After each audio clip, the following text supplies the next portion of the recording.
രണ്ട് മുസ്ലിം രാജ്യങ്ങൾ തമ്മിൽ ഒരു സുപ്രധാനമായിട്ടുള്ള പ്രതിരോധ കരാറിൽ ഏർപ്പെടുകയാണ്. ഇതിലൊരു മുസ്ലിം രാജ്യം ഇന്ത്യയുടെ ശത്രുവും മറ്റൊരു മുസ്ലിം രാജ്യം ഇന്ത്യയുമായി വളരെയധികം അടുത്ത് നിൽക്കുന്ന മിത്രവുമാണ്. ഏതാണ് ഈ രണ്ട് മുസ്ലിം രാജ്യങ്ങൾ? ഒന്ന് സ്വാഭാവികമായും പാകിസ്ഥാനല്ല, തുർക്കിയാണ്. തുർക്കി ഇന്ത്യയുടെ ശത്രുവും മറിച്ച് തുർക്കി കച്ചവടം നടത്താൻ പോകുന്ന ഇന്തോനേഷ്യ ഇന്ത്യയുടെ മിത്രവുമാണ്.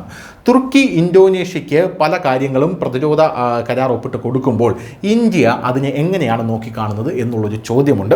എന്തായാലും ഇപ്പോൾ 17ാമത് അന്താരാഷ്ട്ര പ്രതിരോധ വ്യവസായ മേളയിൽ ശനിയാഴ്ച തുർക്കി റിപ്പബ്ലിക്കിൻ്റെ ചരിത്രത്തിലെ ഏറ്റവും വലിയ പ്രതിരോധ കയറ്റുമതി കരാറിൽ ഇന്തോനേഷ്യയുമായി 48 KAAN 5ാം തലമുറ യുദ്ധവിമാനങ്ങൾക്കായി ഒപ്പുവെച്ചതായി തുർക്കി ടുഡേ റിപ്പോർട്ട് ചെയ്യുന്നു. തുർക്കിയുടെ ആഭ്യന്തര യുദ്ധവിമാന പരിപാടിയിലെ ഒരു പ്രധാന മുന്നേറ്റത്തെയാണ് ഈ പരിവർത്തന കരാർ പ്രതിനിധീകരിക്കുന്നത് എന്നാണ് അറിയാൻ സാധിക്കുന്നത്.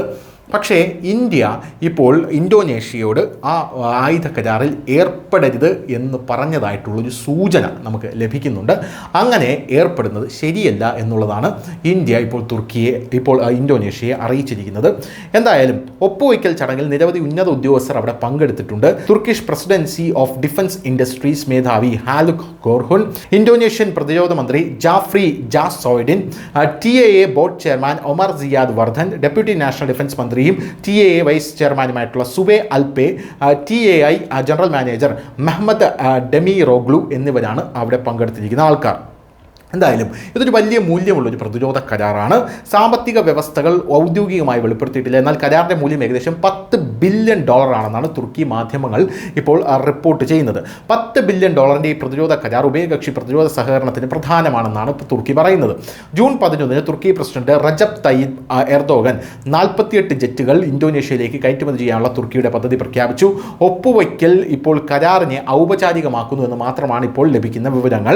കൂടാതെ തദ്ദേശീയ 5ാം തലമുറ യുദ്ധവിമാനങ്ങൾക്കായിട്ടുള്ള തുർക്കിയുടെ ആദ്യത്തെ ഔദ്യോഗിക കയറ്റുമതിയാണിത് എന്നുള്ളതാണ്.